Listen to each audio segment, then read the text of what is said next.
사도행전 2장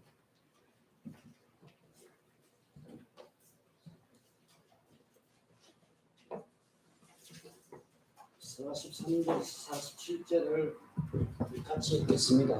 하나님 성으로 2장 43절에서 47절까지 같이 읽습니다. 시작.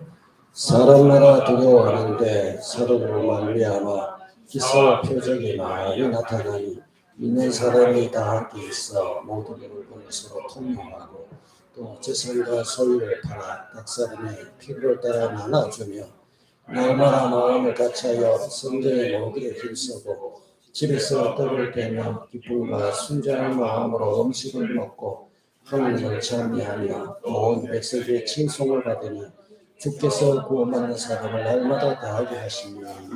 아멘. 지난 시간에는 교회는 언제부터 시작되었는가 하는 질문에 대한 초점을 맞추어서 말씀을 드렸습니다.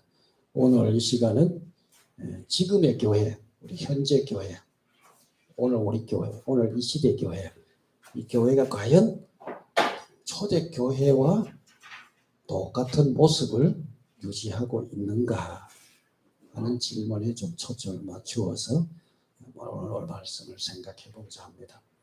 여러분, 초대교회 많이 들어보셨죠?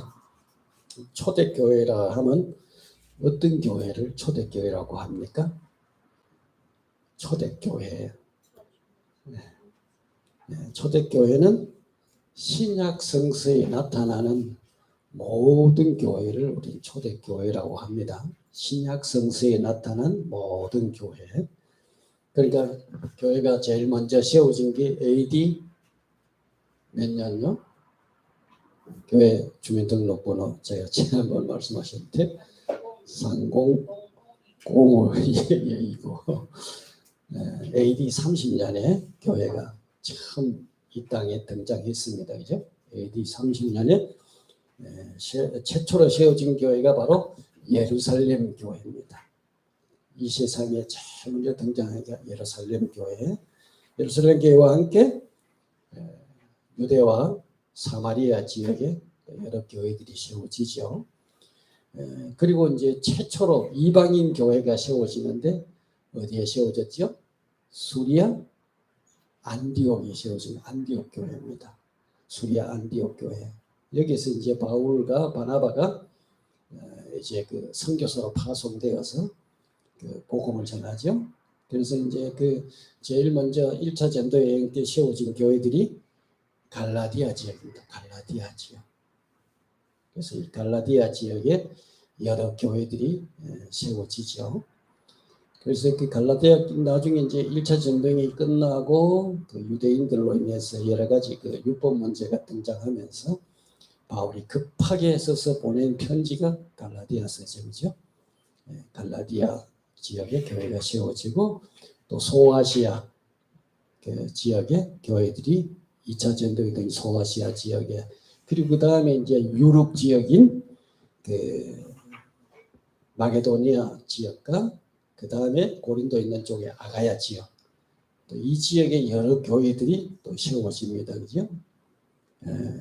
그리고 이제 마침내 로마에까지 이제 복음이 전해서 교회가 세워지죠.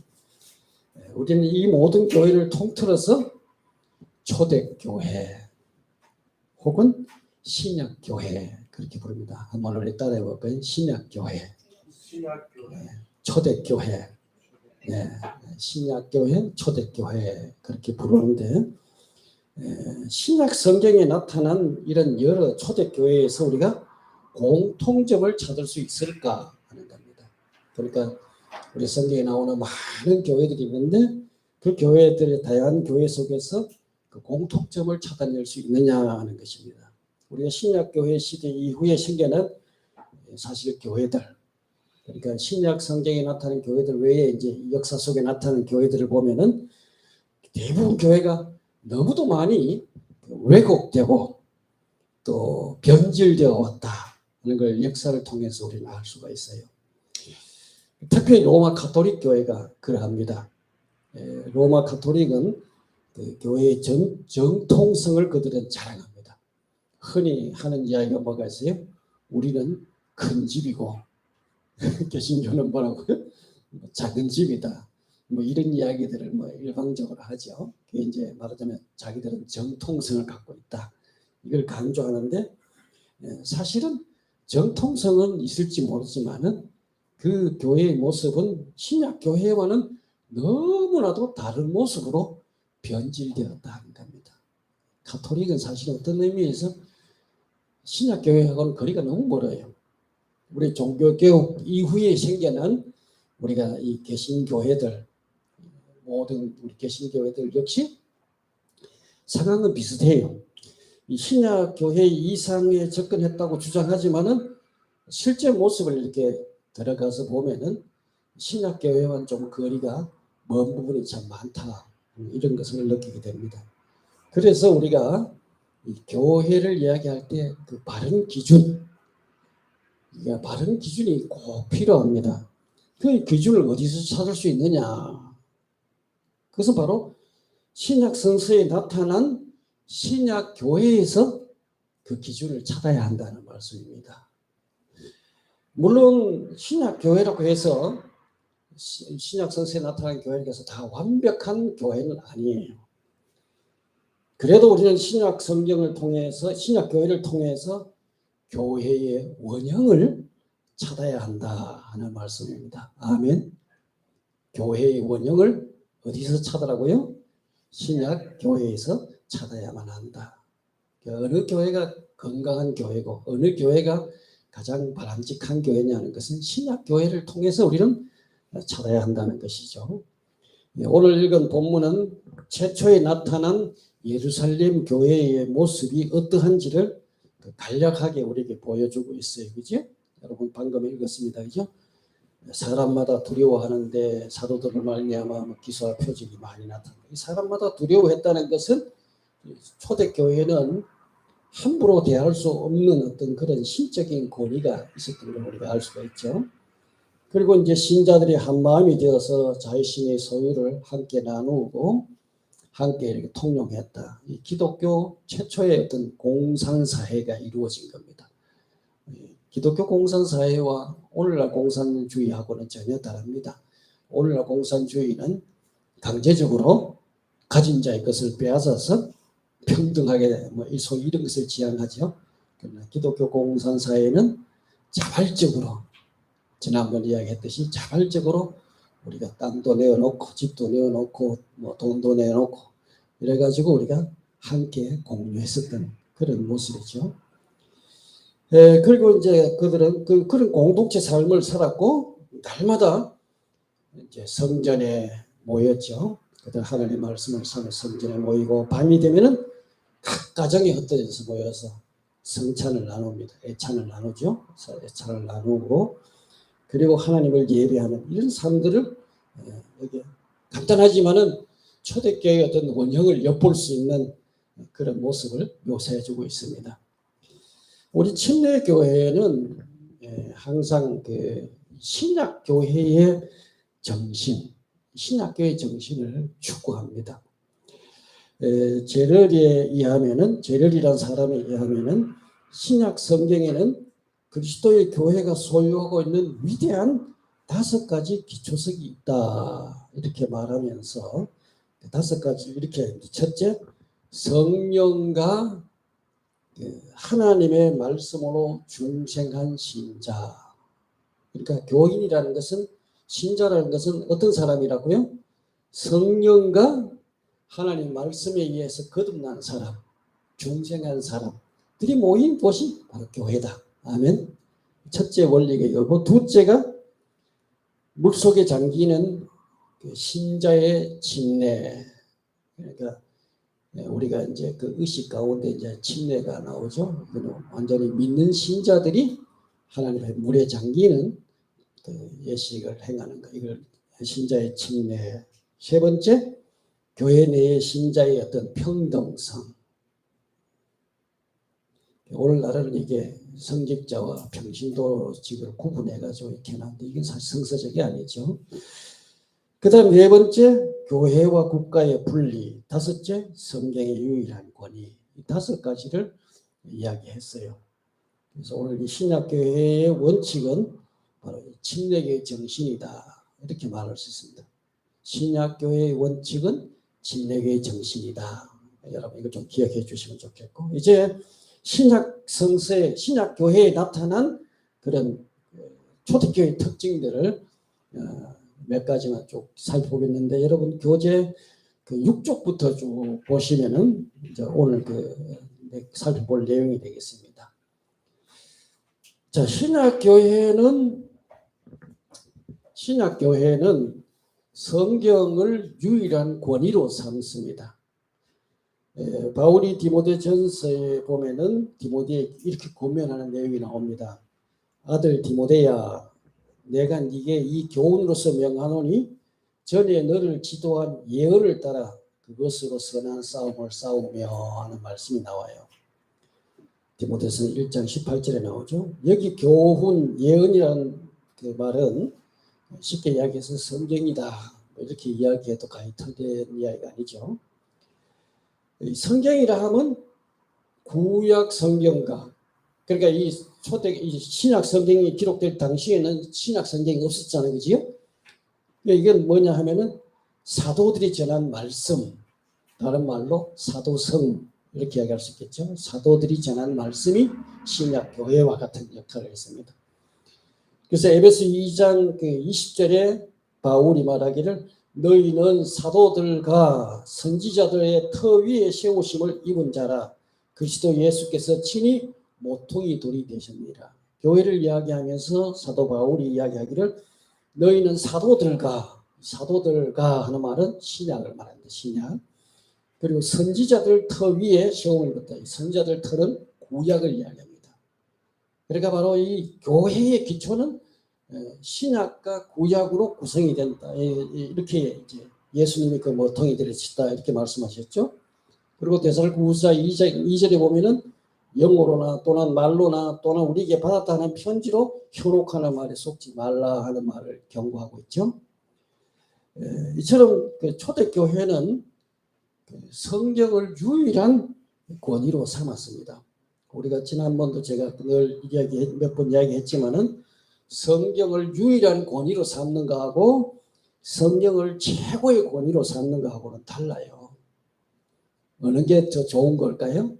성경을 유일한 권위로 삼는 거하고 성경을 최고의 권위로 삼는 거하고 이건 분명히 다릅니다. 그래서 로마 가톨릭 교회는 그들이 신앙과 행습의 어떤 규범으로 삼는 것이 세 가지가 있어요. 로마 가톨릭에서는. 그게 뭐냐 하면 첫째가 성경입니다. 두 번째가 전통입니다. 그리고 세 번째가 그리스도의 대언자이신 교황의 지시입니다. 이 세 가지가 동등한 권위를 가져요. 그러니까 성경과 전통과 그 다음에 교황의 지시, 이 세 가지가 동등한 권위를 갖습니다. 그러니까 로마 가톨릭에서는 성경이 유일한 권위가 아니고 어떤 권위예요? 이런 것 가운데서 최고의 권위로 삼는다는 겁니다.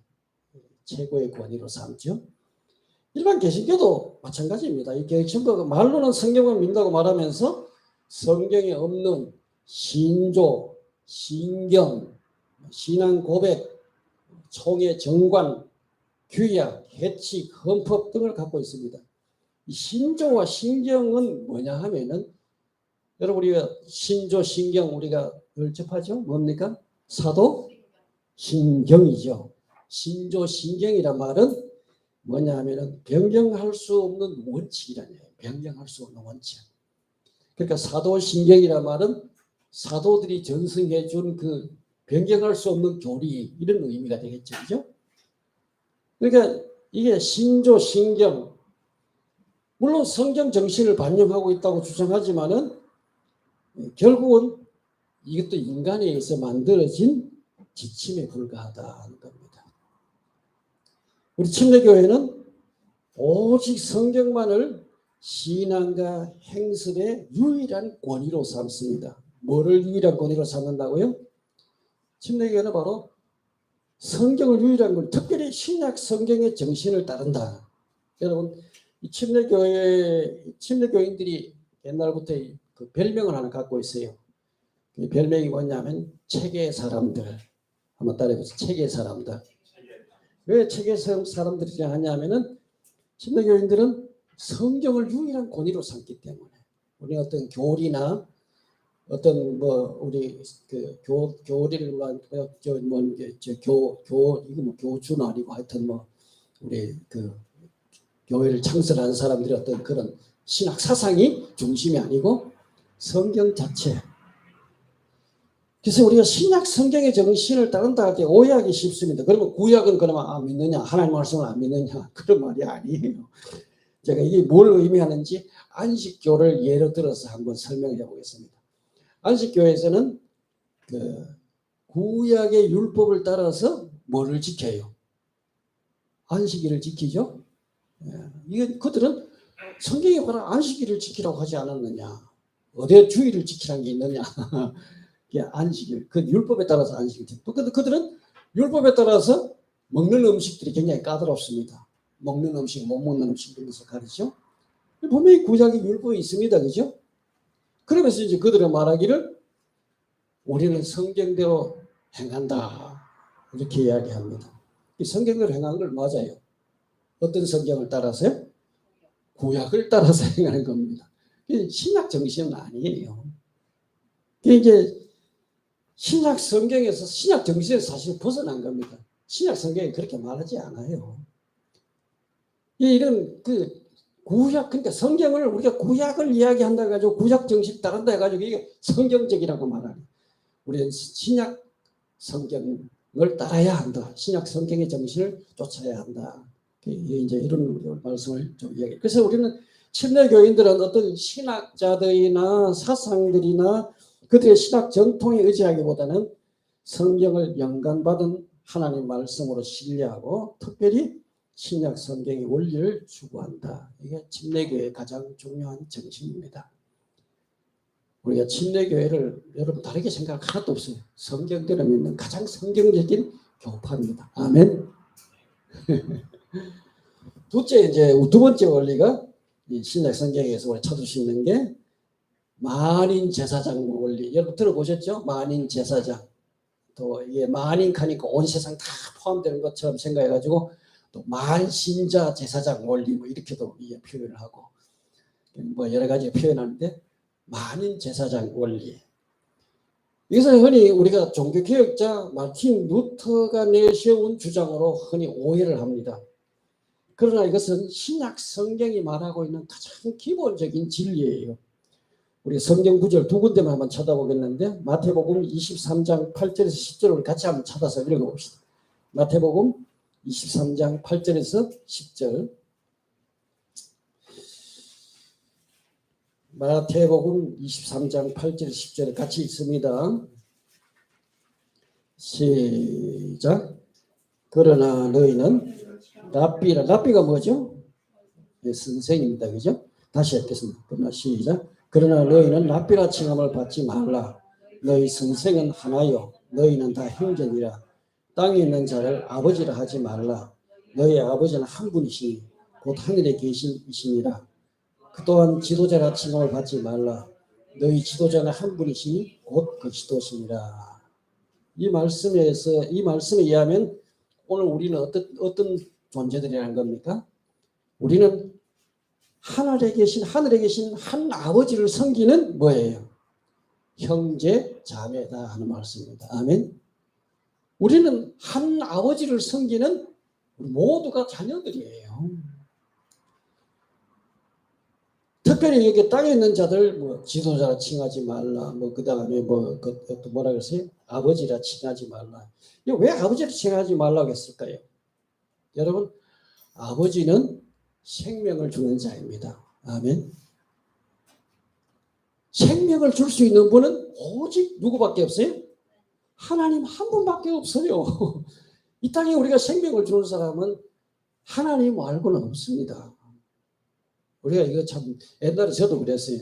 멋모르고 목회할 때 이제 교인들 양육하고 구원의 확신 주고 이제 그 구원받은 다음에 내가 영적 아버지다 이런 이야기를 썼는데 지금 생각하면 굉장히 부끄럽습니다. 이게 올라빨간 거예요. 하나님만 아버지입니다. 아멘. 중세시대 똑같은 현상들이 있었어요. 중세시대 때 보면은 영의 자매가 있었어요. 뭐가 있었어요? 영의 자매가 있었는데 신부들이 이제 그 감독들이 그 독신으로 사니까 혼자 살기 힘들잖아요. 영의 자매를 둡니다. 무슨 자매? 영의 자매를 둬가지고 부부 생활 비슷하게 살았어요. 웃기지도 않은 이야기 아닙니까? 그게 왜 영의 자매입니까? 하여튼 신부란 뜻이 뭡니까? 신부가 아버지란 이야기예요. 아버지란 이야기입니다. 그러니까 아버지는 오직 하나님 한 분밖에 없어요. 예수님께서 그 자기 그 형제들 어머니가 찾아왔을 때 저기 밖에서 당신 모친과 뭐 형제가 찾아왔다 했을 때 예수님이 이런 말씀을 하셨죠. 그 누가 뭐라고 그러세요? 누가 내 어머니고 누가 내 형제들이냐 이렇게 말하면서는 누구든지 하늘에 계신 내 아버지 뜻대로 행하는 자가 내 형제요 자매요 어머니니라. 그러니까 내 형제요 자매요 어머니라고 하면서 아버지는 의도적으로 뺐어요. 무슨 말인지 이해가 돼요? 오직 생명을 주시는 분은 하나님 아버지 한 분밖에 없습니다. 아멘. 그래서 우리는 하나님을 뭐로 섬겨요? 아버지로 섬깁니다. 믿습니까?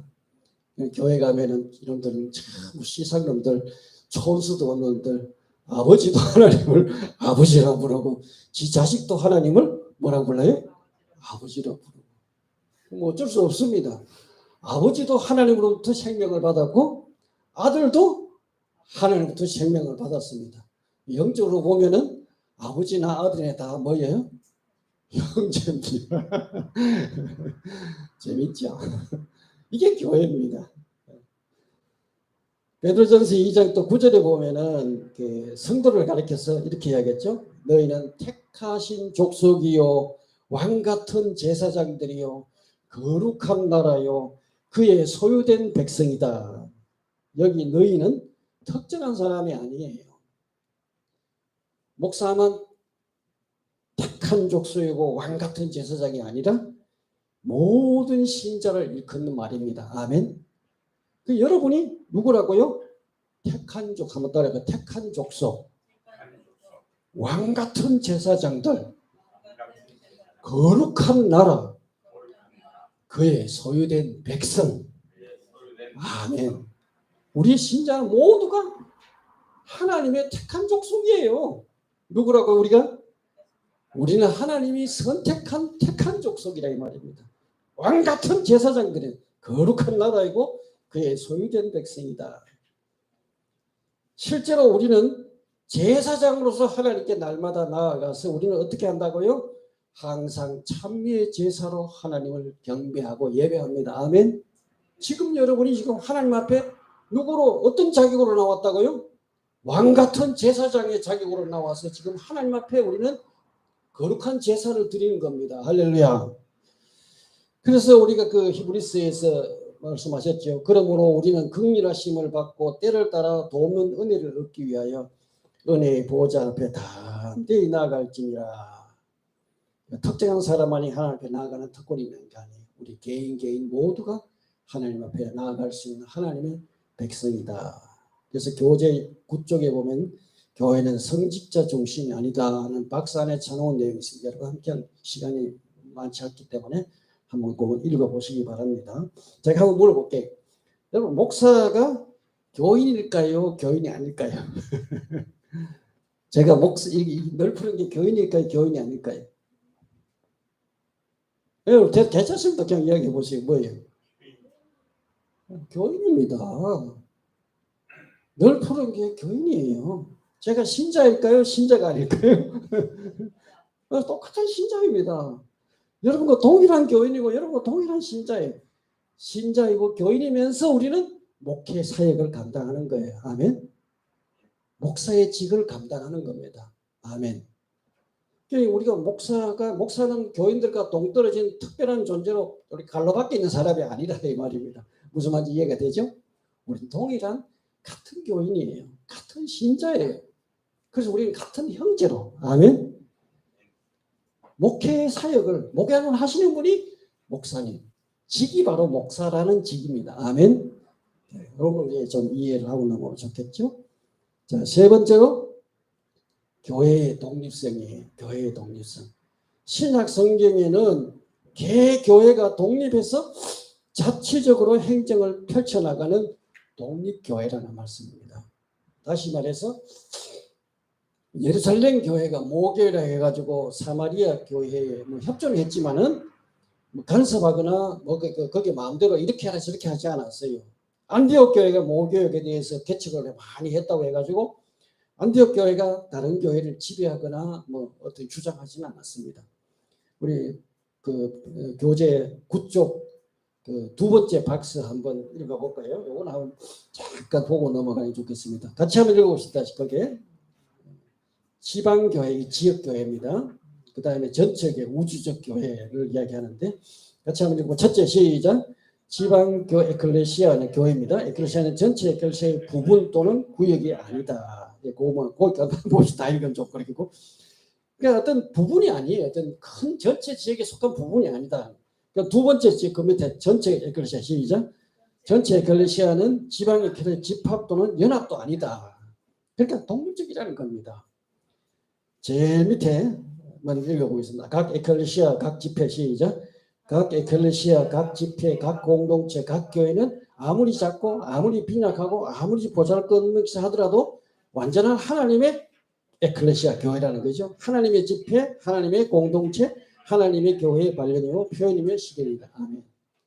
그럼 여러분 예를 들어서 여기 경산에서 제일 큰 교회가 어느 교회예요? 경산 중앙교회가 제일 큽니까? 그러니까 우리 경산 중앙교회가 교회고 우리는 거기에 뭐 속한 조금 한 작은 부분이 아니에요. 그러니까 모두가 독립적입니다.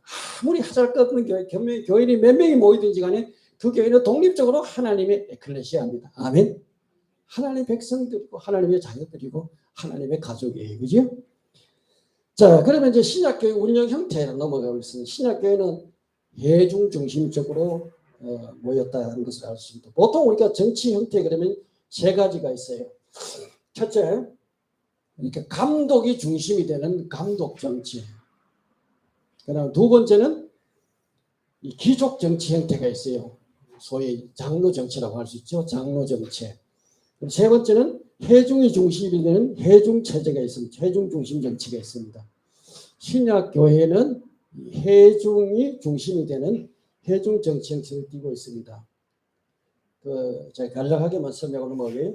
사우스웨스트 침례 신학교 교수였던 제임스 게럴은 회중주의적 정치가 뭔지를 이렇게 정의했어요.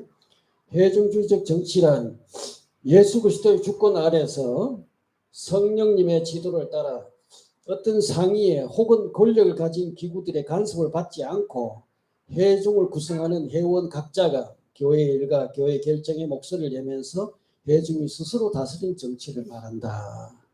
그러니까 회중 정치를 지향하는 침례교회는 사무 처리의 제일 최고 의결 기관이죠. 침례교회에서는 전 교인이 침례받은 전 교인이 함께 이제 모든 것을 결의하고 결정하고 이렇게 나가죠.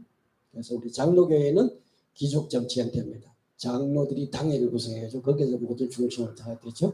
로마 카톨릭은 감독 교황이 최고의 권력자로서 일종의 독재 정치 형태입니다. 성경 신약 성경은 회중 중심주의다는 거죠, 여러분. 뭐 자주 공부할 필요 없죠. 우리가 한 번에 이런 거 알고 넘어가야 된다, 그죠? 자, 그 다음에 이제 네 번째 신약 교회의 직분들은 목사와 집사직 두 분밖에 없어요. 여러분 현재 계신 교회를 보면은 직분들이 굉장히 많죠. 교회 안에 직분하면 여러분이 한번 꼽아보세요. 어떤 사람이 있어요? 목사가 있고 장로가 있고 권사가 있고 집사가 있고 뭐 권찰이 뭐 하는지 모르겠습니다. 권찰도 있고 또 전도사가 있고 뭐 강도사, 주목, 감독 다양한 직분들이 있는데 그냥 신약 성경에서는 사실 두 가지 직분밖에 없어요. 목사와 집사직만 갖고 있는데 성경에 목사, 감독, 장로란 말은 사실 동일한 직분을 이야기하고 있어요. 장로라는 것은 그 유대적인 배경에서 나온 원로라는 형태를 이야기하는 거고, 그 다음에 감독이라는 말은 헬라적인 어떤 개념에서 나온 직분을 이야기합니다. 교회를 감독한다. 목사라는 말은 사실 신약 성경에 안 나옵니다. 정확하게 이야기하면 에베소에서 나오는 것은 목사가 아니고 목자입니다. 목자. 목양하는. 그러니까 이게 이제 종교개혁 이후에 사실은 목사라는 직이 거기에서 나오는데, 하여튼 집사는 우리가 여러분 잘 아시는 대로 성경에 잘 나와 있죠. 집사는 목회자의 목회를 협력하고 보조하기 위해서 하나님께서 나왔다는 거.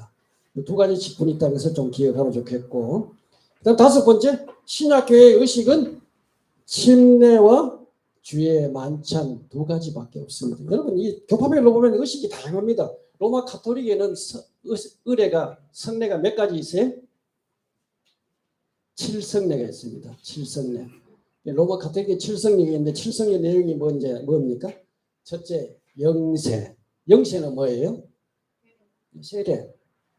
침례를 영세라고 합니다. 영세. 또 그 다음 뭐가 있어요? 성체. 이거는 아무래도 우리가 지나가는 성찬이죠. 성체가 있고, 그 다음에 또 견진이 있습니다. 견진이 뭐예요? 이거는 이제 일종의 안수하고 이마에 성유를 바른 건데 아마 신앙이 견고하게 되는 이런 의미를 나타내는 것 같아요. 견진이 있고, 그 다음에 고해. 고해는 뭐예요? 죄를 범하면 신부에 가서 죄를 고해서 사함받는 고해. 그 다음에 서품은 혼인이 있죠. 혼인. 천주교에서는 혼인도 이게 7 성례 가운데 하나입니다. 그러니까 이게 굉장히 중요한 예식이죠. 성례. 혼인이 있고, 그 다음에 서품. 이거는 이제 직분자를 세울 때 신부를 세운다고 하는데 서품. 그 다음에 종부. 종부는 뭐예요? 사람이 죽었을 때 행하는 의식. 종부라고 합니다. 하여튼 7가지 성례가 있고, 루터교회는 3가지 성례가 있어요.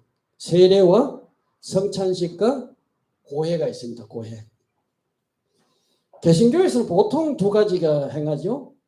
우리 흔히 말하는 세례, 우리 침례, 그다음에 성찬식이 있는데, 주께서 행하라고, 예수님이 행하라고, 신약 성경에서 행하라고 하신 건 딱 2가지밖에 없습니다. 마태복음 28장 19절에 우리가 흔히 나오는 그 지상명령에 나오죠. 그게 모든 민족을 제자로 삼아 아버지와 아들과 성령의 이름으로 침례를 베풀고 나오죠. 침례를 주라고 분명히 말씀하셨습니다. 침례, 세례, 우리가 여러분 잘 이해가 안 되는 분이 있어서 세례라는 거 하시고 세례를 행하라 하고, 그다음에 고린도전서 11장 23절 26절에 보면 주의 만찬을 주님께서 제정하셨다고 말씀하시면서 이것을 기념하라고 말씀하셨죠. 이렇게 기념해야 됩니다. 이렇게 행하라고 해서 2가지밖에 없어요. 여기 제가 조금 이제 세례와 침례의 차이를 조금 살펴보도록 하겠습니다. 세례와 침례라 그러니까 어떤 걸 어떤 이해가 잘 안 된 분이 있어서 좀 설명을 해야 될 것 같아요. 성경을 번역할 때 원래 성경은 우리가 신약은 무슨 말로 기록되어 있어요? 헬라어로 기록되어 있습니다. 그죠? 구약은 히브리어와 일부 아람어가 조금 있고요. 이렇게 되어 있는데, 성경을 번역할 때는 번역위원회에서 문제가 되는 것은 제일 1원칙이 음력을 합니다. 음력. 그러니까 그걸 원문 그대로 그냥 음력해가지고, 예를 들어 영어에서 세례를 뭐라 그래요? 밥티스마라고 번역되죠. 이것은 헬라어를 음력한 겁니다. 일본도 이렇게 음력을 했어요. 근데 한국은 음력을 하지 않고 뭐로 번역했느냐? 뜻으로 번역했습니다. 뜻으로 번역했는데 이걸 어떻게 번역했느냐? 세례로 번역했죠. 세자가 무슨 세자예요? 씻을 세자입니다. 그 침례하면 우리 침례는 뜻이 뭐예요? 장기를 침자입니다. 그러니까 이 씻는 의식으로 이렇게 번역을 했어요. 그리고 이게 원래 뜻은 이게 사실 원문에 보면은 원문의 의미가 물에 잠긴다 하는 그런 의미입니다. 바티스라 말이 물에 잠긴다. 그럼 씻을 세자로 쓰는 의미 맞아요? 장기를 침투하는 의미 맞아요? 장기를 침자가 맞겠죠. 그럼 이게 세례는 사실은 약식이에요. 이거는 보통 일반 학자들이 다 인정하는 겁니다. 이게 정식이 아니고 약식이에요. 여러분 역사적인 배경을 살펴보면은 옛날에 어떤 감독이 이렇게 급한 환자가 생겼습니다. 위독한 환자가 생겼는데 이 환자에게 이게 죽기 전에 의식을 행해야 되는데 이걸 물에 가서 데려가서 잠글 수가 없으니까 물을 떠다가 이렇게 부었어요. 침대에 부었는데 이게 우연히 일치인지 모르지만 그 사람이 들어와서 병이 나아버렸습니다. 그러니까 말하기를 야 이게 효과가 있구나 이렇게 된 겁니다. 이걸 가리켜서 관수례 따라합시다. 관수례. 네, 물을 떠다가 부었다. 관수례. 여기서 나간 게 이제 뭐 물을 뿌리는 세례로 발전한 겁니다. 발전이라고 하기는 못하고 뿌리는 게 세례로 나갔죠. 원래 그 신약 성경에 나타난 것은 물에 잠기는 겁니다. 여러분 예를 들어서 지폐가 있는데 그 지폐가 진짜가 있고 가짜가 있습니다. 가짜를 구분하기 제일 좋은 방법이 뭐예요? 진짜하고 비교해보면 나옵니다. 그죠? 가짜는 진짜하고 비교해보면 나와요. 자, 우리 실제로 한번 비교하는 거 한번 보고 교재 13쪽에 나오는 이제 성서백과서전에 나오는 침례와 세례의 비교표를 한번 읽어봅시다. 한번 거기 한번 여러분 찾아보세요. 13쪽이죠. 교재 13쪽에 보면은 성경 말씀이 나오고 세례 의식이 나오고 침례 의식이 나옵니다. 그죠? 첫 번째가 그 성경 말씀은 마태복음 3장 16절에 이렇게 되어 있어요. 같이 한번 읽어볼까요? 성경만 시작. 요단강에서 그에게 침례를 받더니 그랬죠. 자, 요단강에서 받았어요. 어디서 받았다고요? 물이 많은 요단강에서 받았어요. 세례는 물이 많은 곳에 들어갈 필요가 없습니다. 그렇죠? 세례는 전혀 물에 들어가지 않습니다. 침례를 받으려고 하면 어떻게 해요? 물이 많은 강에 들어가야 돼요. 자, 그 다음에 또 요한복음 3장 23절에 뭐라고 되어 있습니다. 거기 물들이 많으면 세례를 표현할 때 거기 물들이 많음이라. 세례는 물이 많이 필요치 않아요. 여기 한 바가지 얻고 오면은 우리 교회 다 죽어도 남습니다. 그죠? 그럼 침례를 어떻게 해야 돼요? 물이 많이 있어야 돼요. 물에 들어가려고 그러면 잠겨야 되니까. 그죠?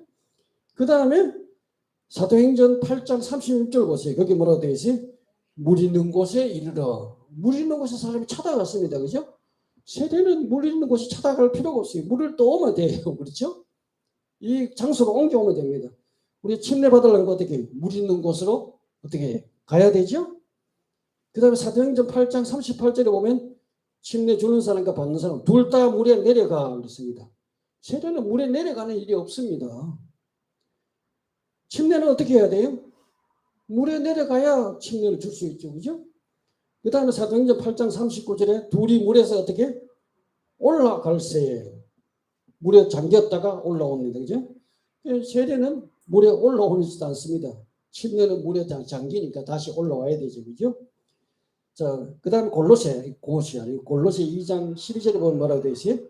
침례로 그리스도와 함께 장사된 바 되고 그 안에서 함께 일으키심을 받았다.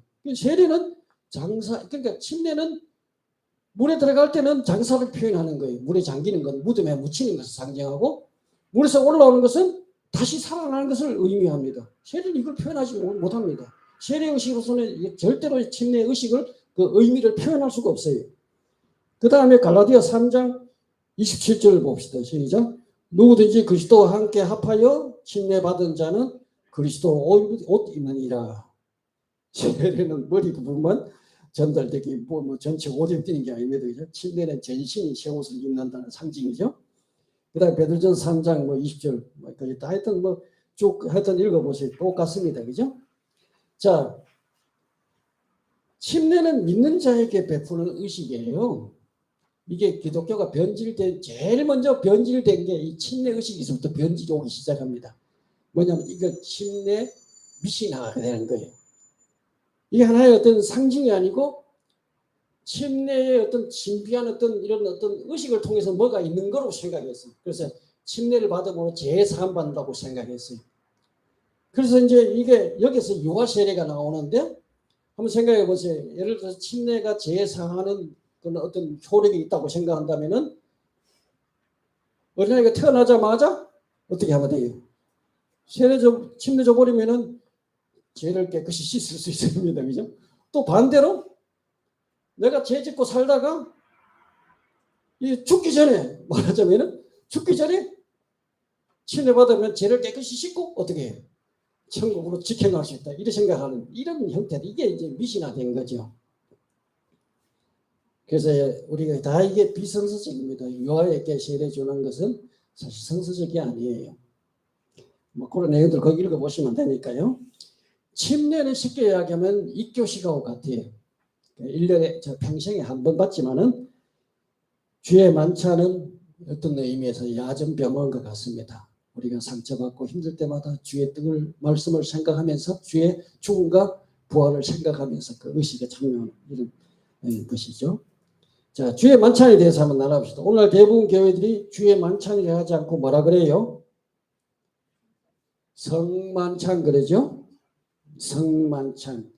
이게 성경은 분명히 주의 만찬이라고 말하고 있습니다. 근데 성만찬이란 말은 사실 이게 가톨릭의 부산물이에요. 이 가톨릭 신자들은 뭐든지 신령한 의미를 부여해요. 그래서 성이라는 말을 붙여가지고 굉장히 이걸 신령하게 성만찬. 그래 이게 교권주의 산물이죠. 여러분 성만찬이라고 부른 것은 옳지 않고 사실은 주의 만찬이라고 부른 것이 옳습니다. 한번 따라해보세요. 주의 만찬. 네, 그렇게 부르도록 하시고요. 자, 이 교파마다 견해 차이가 있는데 로마 가톨릭에서는 이 성만찬을 이 로마 가톨릭에서는 소위 흔히 화채설이라 그래요. 이 화채설 뭐냐 하면 가톨릭에서는 이것은 내 몸이니 고린도서 10장 24절 말씀에 근거해서 떡과 포도주가 신부가 기도하면은 이 떡과 포도주가 뭐로 변한다고요? 주님의 몸과 피로 변화된다고 화채설이라 그래요. 그래서 이제 이 예수님 피로 바뀐 포도주는 잘못하고 그 쏟으면 안 되니까 그래서 일반 신자들에게는 떡만 이렇게 해주죠. 성체만 그렇게 이게 사실 웃기는 이야기입니다.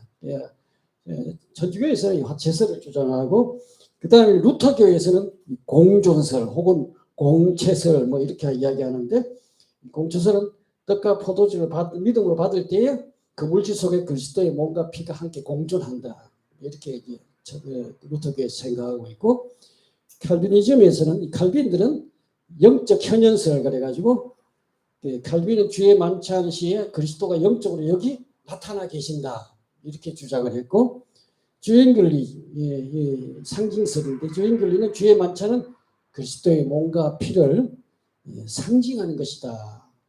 이렇게 주장을 했습니다. 그 아나바티스트들은 이 제침례교들이죠. 이 기념설입니다. 제침례교들은 주의 만찬은 주님의 살도 피도 아니고 다만 그분의 죽으심을 우리를 구속하기 위함이라는 것을 기념하는 의식이다. 여러분 어느 것이 가장 성경적인 것 같아요? 뭐 믿고 싶은 대로 믿으세요. 그러나 제가 볼 때 기념설, 그 더 나아가서 상징설 그렇게 보는 것이 맞습니다. 아무리 그것이 성스럽게 보여도 그 자체에 어떤 뭐가 있는 것이 아니라 주님이 나를 기념하라. 주님이 우리를 위해서 몸을 주시고 피를 주신 것을 기념하는 것이죠. 그 다음에 6번째 종교의 자유와 정교 분리 원칙. 특별히 침례교의 정신은 자유 정신입니다. 신앙의 양심의 자유와 정교 분리 원칙을 미국 남침례교에서는 대원칙으로 삼고 있죠. 거기는 하여튼 읽어보시면 되겠고 그 정도로 하고 오늘 시간이 마무리하도록 하겠습니다. 오늘 말씀 한번 정리하고 있습니다.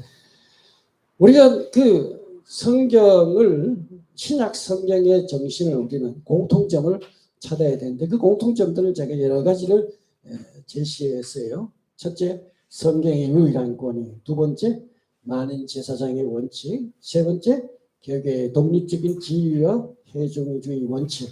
네 번째, 두 가지 직분. 그 다음에 두 가지 의식. 그 다음 마지막으로 신앙의 자유와 정교 분치 원칙을 말씀드렸습니다. 이런 정신들이 바로 침례교의 정신이고 신약 성경의 정신이다. 오늘 이런 내용을 말씀드렸는데 좀 재미없을지 모르겠습니다만은 여러분 한번 꼭 필요할 것 같아서 나눴습니다. 이제 목사님 나오셔서 마무리하도록 하겠습니다.